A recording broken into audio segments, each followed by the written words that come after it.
কাজ ছাদে আসছি, ছাদটা বান্ধা শেষ। কালকে সকালবেলা ঢালাই, খুব সকালে আপনারা দেখুন কাজটা ইনশাল্লাহ।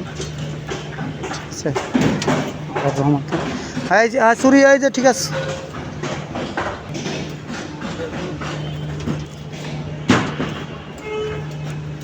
দেখুন আমরা দেখতেছি কাজটা, দেখুন আমাদের রিনটা দেখুন, রিন সব কলমের ভিতরে রিনটি বান্ধা।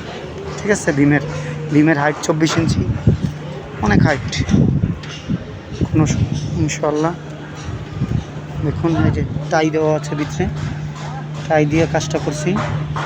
রিন ধাপে ধাপে সেম করে বান্ধা দেওয়া হয়েছে প্রত্যেকটা, খুব দক্ষতার সহিত প্রত্যেকটা রিন টাইট সব বাড়ানো হয়েছে। প্রত্যেকটা কলম আমরা বাইন্ধে দিছি, কলমের মধ্যে কোনো কম্প্রোমাইজ করি নাই। ঠিক আছে, প্রত্যেকটা কলম বান্ধা। ঠিক আছে, কোনো ইনশাল্লাহ কাল সকালবেলা ঢালাই শুভ, আমাদের জন্য দোয়া করবেন ইনশাল্লাহ। কাজটা দেখুন, জিনটি সবই বান্ধা আছে, খুব সুন্দর হয়েছে কাজটা মাশাল্লাহ।